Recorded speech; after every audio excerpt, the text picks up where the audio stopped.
नमस्कार दोस्तों। Ocean network में आपका स्वागत है। क्या आप जानते हैं उद्धव ठाकरे के राजनीतिक पतन की बड़ी वजह क्या है?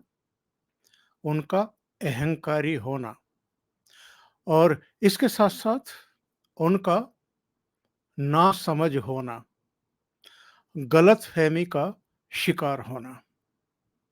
ये 3 ऐसी बड़ी वजहें हैं जिनकी वजह से उनका राजनीतिक पतन हुआ है। और वो जो गहरी खाई में पड़े हुए हैं, इसके लिए किसे जिम्मेदार ठहरा रहे हैं? दूसरों को, यानी प्रधानमंत्री नरेंद्र मोदी और गृह मंत्री अमित शाह को। अभी सामना में उनका एक इंटरव्यू आया है और सामना तो उनका अपना अखबार है, तो उसमें तो वो जब चाहें तब इंटरव्यू छपवा सकते हैं। वैसे तो दूसरे जो मीडिया हाउस हैं वो भी उनका इंटरव्यू ले सकते हैं, क्योंकि अल्टीमेटली वो पूर्व मुख्यमंत्री हैं अब महाराष्ट्र के और बाला साहब ठाकरे के सुपुत्र भी हैं, जो इस समय जो अपने गुट की शिवसेना है उसका नेतृत्व भी कर रहे हैं। लेकिन इस इंटरव्यू में उन्होंने जो बातें कही हैं, उससे उन्होंने एक बार फिर खुद ये साबित किया है कि वो नासमझ भी हैं, वो अहंकारी भी हैं और जो एक विज़न होना चाहिए किसी लीडरशिप में, जिस तरह के गुण होने चाहिए, उनसे भी दूर-दूर तक का उनका कोई वास्ता नहीं है। 3-4 बातें हैं। ऐसा लगा पूरा इंटरव्यू देख कर के, सुन कर के, पढ़ कर के कि वो मोदी से और अमित शाह से बेहद डरे हुए हैं। और ये बात मैं क्यों कह रहा हूँ? जब मैं इंटरव्यू की थोड़ी-सी डिटेल आपको बताऊँगा तो आपको इस बात का आभास और एहसास हो जाएगा कि उद्धव ठाकरे वाक़ई अपने अस्तित्व के ख़त्म होने के भय से पूरी तरीके से थरथरा रहे हैं। उन्होंने कई ऐसे बातें कही हैं जिनसे लगता है कि अ, वो अभी भी जो परिपक्वता एक लीडरशिप में होनी चाहिए, वो नदारद है, गायब है। जैसे वो कह रहे हैं कि साहब रोज दिल्ली जाकर के जी हजूरी करना हमारी संस्कृति में नहीं है और जो कर रहे हैं वो हमारे संस्कार नहीं है। मुझे याद नहीं आ रहा है कि कभी अमित शाह ने या नरेंद्र मोदी ने जब ये उनके साथ थे, यानी जब एनडीए गठबंधन में थे, तब अमित शाह और नरेंद्र मोदी ने या इनसे पहले जब राजनाथ सिंह अध्यक्ष हुआ करते थे तो उन्होंने भी ये कभी चाहा हो कि शिवसेना के तब के ये प्रमुख, तब तक मुख्यमंत्री नहीं बने थे, उद्धव ठाकरे दिल्ली आएँ और हमें कॉर्निश करें, हमें सैल्यूट करें। ऐसा तो कभी हुआ नहीं, बल्कि उल्टा होता था बाला साहब ठाकरे के समय।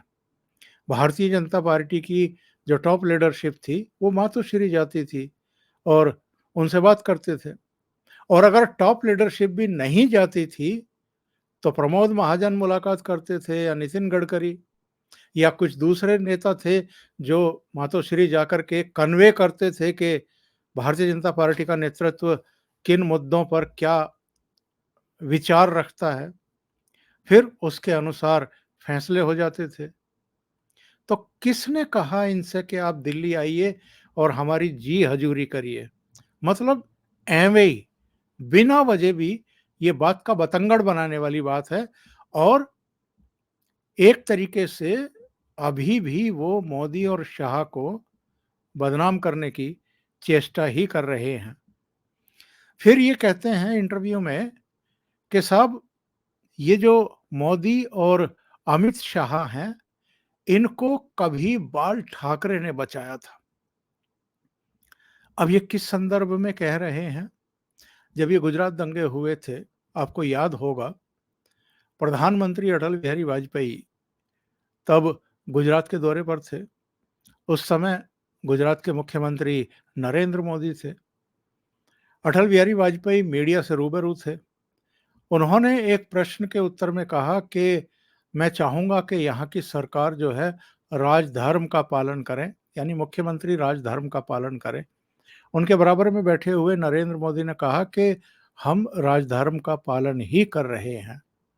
बस ये बात थी। इसको लेकर के उस समय बात का बतंगड़ बनाया गया और अभी तक बनाया जाता है कि अटल बिहारी वाजपेयी ने नरेंद्र मोदी को राजधर्म का पालन करने के लिए कहा था। एक और बात चलाई जाती है कि उस समय अटल बिहारी वाजपेयी नरेंद्र मोदी को उनके पद से हटाना चाहते थे और आडवाणी नहीं चाहते थे। तो आडवाणी की बिना इच्छा के क्या उस समय के जो राजनीतिक समीकरणों और अ, अटल आडवाणी के रिश्तों और जो भी ऊपर नीचे थोड़ा बहुत चलता था, उसके बारे में जानते हैं। उनको बहुत अच्छे तरीके से पता है कि अटल बिहारी वाजपेयी प्रधानमंत्री थे, लेकिन आडवाणी का कद भी कम नहीं था और बिना उनकी इच्छा के कुछ हो नहीं सकता था। अब ये कहते हैं कि साहब बाला साहब ठाकरे ने तब अटल जी को आडवाणी को कहा था कि अगर आप नरेंद्र मोदी को हटाएँगे तो आपको ना केवल गुजरात बल्कि महाराष्ट्र और दूसरी जगहों पर भी बड़ा राजनीतिक नुकसान होगा, इसलिए नरेंद्र मोदी को हटाइए मत। तो ये अब उसका ज़िक्र कर रहे हैं कि जब नरेंद्र मोदी और अमित शाह को बाला साहब ठाकरे ने बचाया था। फिर ये आगे कहते हैं कि साहब बाला साहब ने तो आप दोनों को बचाया था और आप उनके बेटे यानी उद्धव ठाकरे को खत्म करने पर तुले हुए हैं। मतलब ये कह रहे हैं कि बाला साहब ठाकरे ने कभी आप पर एक एहसान किया था और अब आप उनकी संतान को खत्म करने पर तुले हुए हैं। तो यहाँ ये बताना बहुत ज़रूरी है कि अगर शिवसेना टूटी है, अगर उद्धव ठाकरे आज अपने अस्तित्व की लड़ाई लड़ने के लिए अभिशप्त हैं और उनको लगता है कि मोदी और शाह उनको खत्म करके ही दम लेंगे, तो इसके लिए जिम्मेदार कौन है? 2019 में अक्टूबर-नवंबर में वो खेल किसने किया था जिसका जिसका दंश बहुत लंबे समय तक नरेंद्र मोदी और अमित शाह के सीने में उनको सालता रहा, उनको वो दर्द उठता रहा कि ये क्या हुआ महाराष्ट्र में। क्योंकि उस समय 2 राज्यों के नतीजे आए थे, हरियाणा के आए थे, महाराष्ट्र के आए थे। हरियाणा में भारतीय जनता पार्टी को 40 सीटें मिली थी 90 के सदन में, यानी वहाँ हरियाणा में लटक गई थी भारतीय जनता पार्टी। सरकार बनाने के लिए उसको दुष्यंत चौटाला की पार्टी से गठबंधन करना पड़ा था। पर महाराष्ट्र में तो वो श्योर थे क्योंकि पूर्ण बहुमत मिल गया था भारतीय जनता पार्टी और शिवसेना के गठबंधन को। लेकिन तब क्या किया, जो अब ये रोना रो रहे हैं उद्धव ठाकरे कि साहब ये दोनों मुझे खत्म करना चाहते हैं, तब इन्होंने क्या किया था? तब इन्होंने देवेंद्र फडणवीस का रास्ता रोक दिया था। महाराष्ट्र की जनता ने जो जनादेश दिया था, निरंतरता में देवेंद्र फडणवीस को मुख्यमंत्री बनवाने के लिए, उसको भी इन्होंने डिच किया था। तो ऐसे में अगर आज ये इस दशा और दिशा को प्राप्त हुए हैं कि जो इन्होंने एमवीए बनाया और एनसीपी और कांग्रेस के सहयोग से मुख्यमंत्री बन बैठे, अगर इनकी कुर्सी चली गई, वो एमवीए अगर टूट के कगार पर है, बर्बाद होने के कगार पर है, इनकी पार्टी अगर इनसे छिन गई, सिंबल छिन गया, इनके 40 एमएलए टूट करके चले गए, इनके 13 एमपी टूट करके चले गए, तो इसके लिए कौन जिम्मेदार है? क्या ये खुद जिम्मेदार नहीं है? अपने उस कृत्य के लिए ये क्या मोदी और शाह को ही जिम्मेदार ठहराएंगे? तो ये गिरेबान में झाँकने की ज़रूरत होती है हर एक को कि हमने क्या किया था और फिर उसका सिला क्या मिला है, उसका नतीजा क्या मिला है। तो ये कह रहे हैं कि साहब हमें लड़ाई किससे लड़नी चाहिए? इंटरव्यू में कह रहे हैं, देश के शत्रुओं से या जो आपके खिलाफ पार्टियां हैं उनसे लड़नी चाहिए। तो लोकतंत्र में तो यही होता है, या तो आप किसी के साथ हैं या आप किसी के विरुद्ध हैं, और अगर विरुद्ध हैं तो फिर ये एक तरह की जंग ही है।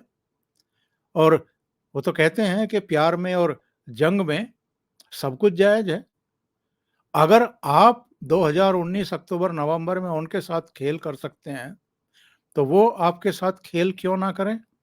और अगर उन्होंने आपके साथ खेल कर दिया है, आपको कहीं का नहीं छोड़ा है, आपको अपने खत्म होने का अब डर सता रहा है, तो फिर उनको आप ये क्यों समझा रहे हैं कि साहब देश के शत्रुओं से लड़ना चाहिए, पॉलिटिकल पार्टियों से नहीं लड़ना चाहिए? आप देश के शत्रुओं से लड़ रहे थे 2019 में, या पॉलिटिकल पार्टियों को डिच कर रहे थे, जनादेश को डिच कर रहे थे?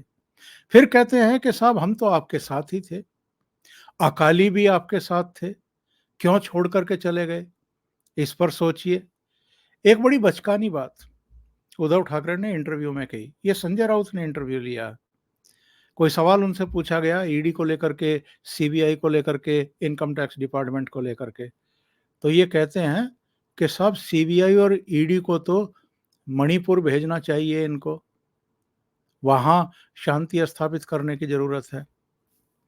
मैं बहुत देर तक अपना सिर खुजलाता रहा कि ईडी और सीबीआई का मणिपुर की कानून व्यवस्था से क्या लेना-देना है? ये लगभग वैसा ही बयान है जैसा सुप्रिया सुले ने एक बार बयान दिया था। जब ये चुनाव आयोग में इनका झगड़ा पहुंचा था उद्धव ठाकरे वगैरह का, और चुनाव आयोग ने जब ये कहा था कि जो शिवसेना है उसके अध्यक्ष और उस पर एकनाथ शिंदे का दावा सही है, उद्धव ठाकरे का नहीं। तो सुप्रिया सुले ने कहा था कि ये कैसे कर सकता है चुनाव आयोग? बाला साहब ठाकरे तो अपने जीते जी अपना वारिस तय कर गए थे कि उद्धव ठाकरे होंगे, तो चुनाव आयोग एकनाथ शिंदे को पार्टी क्यों दे रहे हैं? मतलब जितनी समझ कानून को, संविधान को लेकर के सुप्रिया सुले को है, मुझे लगता है कि उतनी ही उद्धव ठाकरे को भी है। वरना वो ये ना कहते कि ईडी को और सीबीआई को आप शांति स्थापित करने के लिए मणिपुर भेजिए। फिर ये कहते हैं कि हम तो आपकी मदद करने को तैयार हैं, आप हमसे हक के साथ मदद मांगो, हम देंगे, लेकिन हमें समाप्त कर देंगे। क्या ये विचार क्या है? ये पूछते हैं। तो अगर आपको मदद करने का इतना ही शौक था, तो आप कांग्रेस और एनसीपी के साथ क्यों चले गए थे? उनके साथ जाकर के सरकार क्यों बना ली थी? और सरकार में जाने के बाद, मुख्यमंत्री बनने के बाद क्या-क्या नहीं किया इन्होंने। भारतीय जनता पार्टी के कई नेताओं को फँसाने की कोशिश की गई, जिनमें देवेंद्र फडणवीस भी थे, गिरीश महाजन भी थे, कई लोगों के खिलाफ इन्होंने पूरे षड्यंत्र रचे थे। फिर ये पूछते हैं भारतीय जनता पार्टी नेतृत्व से कि आपके पुराने मित्र क्यों आपसे दूर जा रहे हैं और अब आप उनके स्थान पर नए मित्र जो है इकट्ठा कर रहे हैं। इसके अलावा ये जो प्रतिमाएं स्थापित की गई है दिल्ली में, इंडिया गेट के पास जो नेताजी सुभाष चंद्र बोस की प्रतिमा लगाई थी नरेंद्र मोदी सरकार ने, उस पर भी सवाल खड़े कर रहे हैं।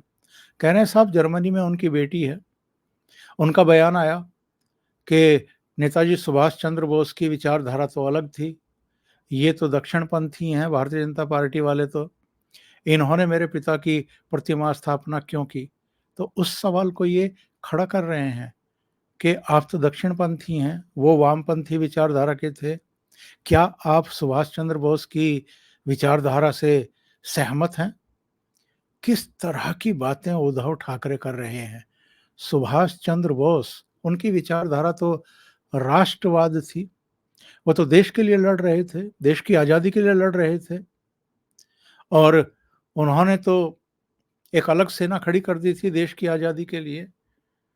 मतलब किस तरह की बातें कर रहे हैं। फिर ये कहते हैं कि सरदार पटेल की प्रतिमा इन्होंने खड़ी कर दी और दूसरों के जो आदर्श हैं, वो धीरे-धीरे करके ये लोग चुरा रहे हैं। तो आप इनके इंटरव्यू से, इनकी विचारधारा से बहुत अच्छे तरीके से ये अंदाज़ा लगा सकते हैं। अजित पवार के बारे में भी इनसे पूछा गया कि साहब, अजित पवार ने अपने चाचा शरद पवार के लिए कहा कि आपकी उम्र हो गई है, अब आपको रिटायर होना चाहिए, अब तो केवल आपको आशीर्वाद देना चाहिए। तो ये कहते हैं कि अजित पवार के लिए तो शरद पवार ने सब कुछ किया है। अजित पवार के साथ जो इन्होंने बर्ताव किया है, ये हमें पसंद नहीं आया। तो भई आपको पसंद आने ना आने से क्या होता है? उनकी पार्टी है। शरद पवार से लोग क्यों नाराज़ हुए हैं और अजित पवार के साथ मिलकर के क्यों उधर चले गए हैं? और आपके एमएलए ही क्यों चले गए थे? 40 एमएलए और 13 एमपी आपको छोड़ कर के क्यों चले गए थे? केवल आपके अहंकार की वजह से, आपकी नासमझी की वजह से और जो आपका तौर-तरीका रहता है। वो क्या तौर-तरीका रहता है, वो भी मैं बताने वाला हूँ। इंटरव्यू में वो सवाल भी पूछा गया है। इनसे पूछा गया कि अगर शिवसेना के बागी अब आपके दरवाजे पर आ जाएँ तो इन्होंने बताया क्या जवाब दिया कि उनकी तो हिम्मत ही नहीं है कि मेरे दरवाजे पे आ जाएँ। मेरा स्वभाव उनको पता है। बाला साहब ठाकरे की विचारधारा भी पता है। हर किसी का अपना तरीका होता है। मैं बाला साहब ठाकरे के रास्ते पर चलूँगा, जैसे को तैसा उत्तर देने वाला हूँ। अरे! अगर कोई मुझे कहे तो मैं क्या रे! ये पूछने वाला आदमी हूँ, इसीलिए मैं लड़ रहा हूँ।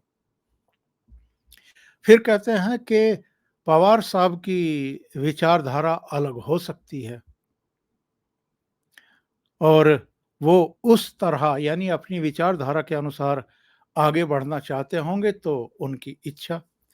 अब ये कौन-सी विचारधारा की बात कर रहे हैं? गद्दार कहने की? अगर कोई आपको छोड़ कर के चला गया है, तो आप भी, आपके बेटे भी और आपके ये तोता जी भी, संजय राउत, ये भी गद्दार कहेंगे उनको? तो शरद पवार ने तो किसी को गद्दार नहीं बताया।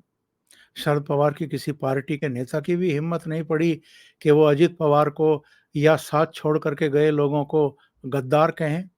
तो ये आपकी कल्चर है। जो आपके साथ नहीं है, वो गद्दार है। और आप उनको जूतों से पीटेंगे, आप सड़कों पर निपटेंगे। आप ही लोगों के ये बयान आए थे कि जब वो मुंबई लौटेंगे गुवाहाटी से, तो सड़कों पर हम निपट लेंगे। कुछ नहीं हुआ, बल्कि आज हालत ये हो गई है कि आपकी पार्टी ही अब खुद आपको लगने लगी है कि खत्म होने के कगार पर पहुँच गई है या पहुँचा दी गई है। अभी के लिए इतना ही। बहुत-बहुत धन्यवाद। अगर आपको ये चैनल और इसके कंटेंट पसंद आ रहे हैं, तो लाइक करें, कमेंट करें, वीडियो को शेयर भी करें। अभी तक अगर आपने ये चैनल सब्सक्राइब नहीं किया है, तो सब्सक्राइब कर लें और साथ में लगे बेल आइकॉन को दबाना ना भूलें, ताकि आगे आने वाले वीडियो और उनके नोटिफ़िकेशन आप तक पहुँचते रहें। बहुत-बहुत धन्यवाद। नमस्कार।